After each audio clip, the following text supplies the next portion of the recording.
what's going on, y'all? T-Bob here. And Jake as well. And you're about to watch a little OTB LSU. We're going to give you all the latest, greatest between LSU football, baseball, women's basketball, softball, and everything in between. Bottom line, if you want to talk Tigers, keep it locked, subscribe, like it, and we hope you enjoy Death Valley Voice, this was actually put out by Nicholas Rome of Death Valley Voice, put out 5 potential breakout stars for LSU in 2025. I like the list overall. However, I do have a few concerns. So the first name he brings up is Trey Green. I love the thought. However, as far as I'm concerned, Trey Green has already broken out. What we saw from him in the bowl game against Baylor as an every down player was eye-opening. Because really up to that point, he was kind of a spot guy, right? You'd put him in at the red zone. You'd put him in goal line. Mason Taylor was your everyday tight end. Mason Taylor didn't play in that bowl game. Trey Green had to step up. He was excellent. I mean, he was on the field every single snap for you in that game. I don't know how much tight end Trey Green is going to actually play. I don't think he's going to need to. One, you have Bauer Sharp coming in, who is a really solid all-around tight end. And then if you need a blocking tight end, you brought in Donovan Green from Texas A&M. Trey Green struggled in blocking. So you have 2 guys right there that right now are more complete, more traditional tight ends than Trey Green. But make no mistake about it, Trey is going to be on the field. He is such a mismatch out wide. He is 6'7", 245 pounds, and he's got some wheels on him. You line him up out wide. You line him up in the slot. There are not a lot of guys out there that can cover him. Trey is going to have a heck of a role on this team. I'm excited to see where he carves out again. I think he's actually going to play more out wide, more in the slot than he is in that traditional tight end spot. And I think that's a better spot for it because I think you're actually really talented and pretty deep at tight end this year. So as far as I'm concerned, like, yes, it's a good choice. Trey Green's already broken out on this team as far as I'm concerned. The next name he mentions is Gabriel Relaford. I like Gabriel Relaford. I think you saw flashes from him last year as a freshman. With Braden Swinson and Savion Jones headed to the NFL, both of your defensive end spots are up for grabs. I just don't know if anyone at this position can break out.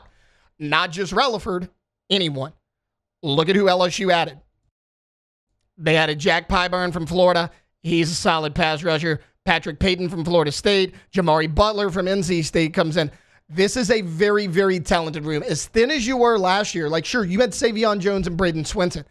Outside of them, you didn't have a ton. You had Deshaun Womack, who's no longer on the team anymore, and you had freshman Gabriel Relaford.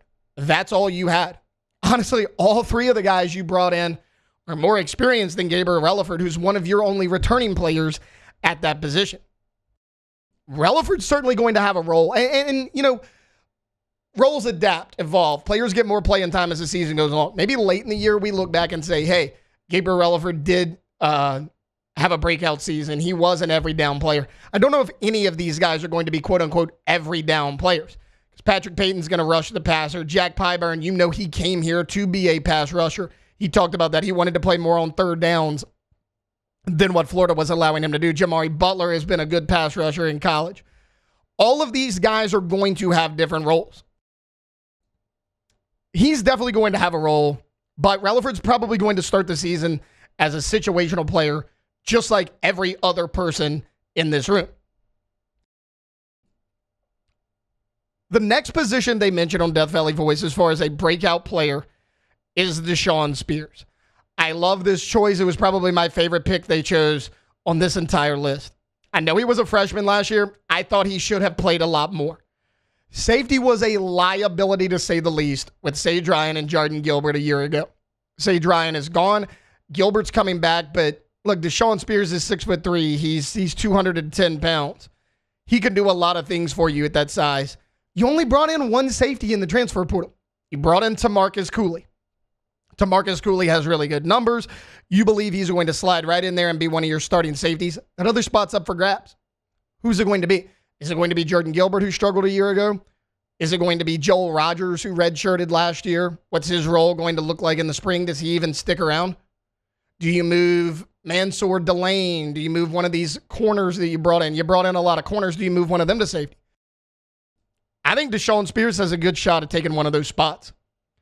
Look, I mentioned it. He's tall, he's rangy, he's 6'3", he's 210. He has good coverage skills as well. He can fly to the football. You saw it in flashes last year. He's a year older. He's another year in this program. He's with Corey Raymond. I really think Deshawn Spears is... Keep an eye on that name. When spring football starts this Saturday, keep an eye on the name Deshawn Spears. I think you're going to hear it a lot.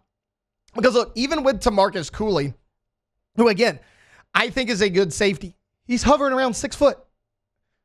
Deshawn Spears, 6'3", 210 pounds. He has the range to go all over the field. You can move him around. You can put him in the box as a box safety. You can move him to the nickel, to the star, wherever you want to move him. The ability of Deshawn Spears to move around is going to get him on the field a lot. I expect we're going to hear his name a lot. I love that choice. The last two names, I saved them for last because they're at the same position group. They listed Dominic McKinley and Ahmad Bro. 2 weeks ago, I would have said these are great choices. The Bo Davis departure changes things for me a little bit. One, who will LSU hire? Can they coach McKinley and Bro and get through to them the way Bo Davis did? Number two, will these two guys even stick around? Because look, that is certainly a concern for LSU. What if, even if LSU makes a great hire, what if Bro, McKinley, both of them, none of them, but like let's say one of them doesn't mesh well with your new coach for whatever reason? You got a spring portal window coming up. Both of those guys can enter, and as soon as they enter, both of those guys are going to get snatched up probably the next day. Bro played a ton of snaps last year as a freshman. He's only going to get better because he's only going to get more familiar with the defensive tackle spot. If you remember, he was recruited as a defensive end. When he signed, he was about 245, 250. He put on about 40 pounds of weight between the spring and the fall. He played at like 285, 290 from 245, 250 in high school. The more he plays there, he's going to get more comfortable. I love what I saw from him. I thought he looked like the most talented guy as far as freshmen go on that defensive line a year ago. Now, with Dominic McKinley, he was a little bit raw, but you saw flashes of his potential, right? You saw what he could be. Also, not everyone is 6'6", 315 pounds. He's a guy that under the right coaching could be incredible because you just can't teach that kind of size. You bring in Sydir Mitchell from Texas. He's 6'4", he's 340 pounds. You sign freshman Zion Williamson. He's 6'4", he's 335 pounds. So you have a lot more meat on the bones in the middle of that defensive line this year. But the fact that Dominic McKinley was on this team a year ago, Sydir Mitchell and Zion Williams were not, you got to believe that Dominic McKinley has the inside track of being that one technique, of being that big body in the middle, strictly because coaches are familiar with it. They know what they're going to get from a player like a Dominic McKinley. Look, I really love the potential of both of those guys, whether it's Dominic McKinley or Ahmad Bro. Again, the main problem I have is who's going to be coaching them. Who LSU hires as a D-line coach and how quickly they hire their D-line coach is going to tell us a lot about the futures of Dominic McKinley and Ahmad Bro. Keep an eye on both of those names in the spring. The more you hear them, the more you hear good things about them, I think the better chance that one or both of these guys stick around for fall. A couple guys I probably would have put on this list, maybe like breakout players instead of who Death Valley Voice put out. Devon Keys is a guy that I am just so fascinated by because, look, West Weeks is coming back. He didn't play a ton this year because of injury. Whit Weeks, going to be one of the best linebackers in the country. He's the hot name. He is coming off that broken fibula. T-Bob sits in this chair and talks about that's the easiest injury he's come back from. Great. I'm all for it. He's still not going to be there during the spring. Devon Keys has a chance to step up and prove that he belongs and grab one of those linebacker spots. Because with Whit Weeks down for likely most of the spring, you moved Harold Perkins from inside linebacker to star. There's a spot up for grabs. And what we saw from Devon Keys in spurts last year was something to be excited about. I mean, he had the scoop and score in the bowl game for the touchdown. He made some nice plays and spot duty all throughout the season. He's another guy. He was just a freshman last year. He's a year longer in this program. He's a year under Blake Baker already. He's entering year 2. He's a guy that I'm keeping an eye on. Also, DJ Pickett. DJ Pickett will be here for spring practice. Heck, you saw video of him practicing with LSU during bowl practice preparing for Baylor. He's a guy that while he's a freshman, he's 6'3". Can he grab one of those corner spots? We've seen LSU and Corey Raymond in particular not be scared to throw freshmen out there. Derek Stingley did it A couple of freshmen have done it. PJ Woodland played a lot in that USC game. He didn't get the start, but he played a lot. If you're good enough as a freshman, Corey Raymond and this LSU defense, they are not afraid to throw you out there. DJ Pickett was the #1 cornerback in all of high school last year. He's coming in. He's got a big body. He's a physical guy. He is physically ready to play right now. Can he grasp the mental part of it? Because body-wise, athleticism-wise, he's already there. Also, what about Harlem Berry and JT Lindsey? One of those guys or the combination of both. Caden Durham is back. Caden Durham will be your lead running back. There's no question about it. He was very, very good as a freshman last year. But Josh Williams meant so much to this football team a year ago, whether it was in short yardage situations, coming in passing situations to pick up a blitzer, or really catch the ball out of the backfield. I get it. Caden Durham stole all the headlines with his flashy play, but Josh Williams was a huge part of your offense. He's gone. Somebody is going to have to step up and be that number 2 back. Can it be Caleb Jackson? We've waited 2 years for him to really break out. Or what if one of these freshmen passes him up? Whether it's Harlem Berry or JT Lindsey or both of those guys. That's a possibility as well. Also, Teron Francis. He's a guy that a lot of people are not talking about. This guy's a big-time receiver. He's 6'1". He is already 200 pounds. He has the frame to do it.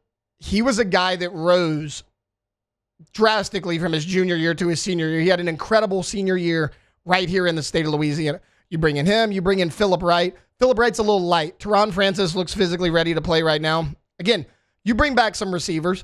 You bring back Aaron Anderson. You bring back Xavion Thomas. You got Barry and Brown and Nick Anderson coming in, who I both think are going to be really good players.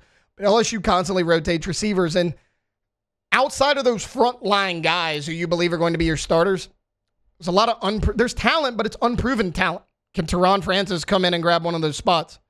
I certainly think he has the ability to do so.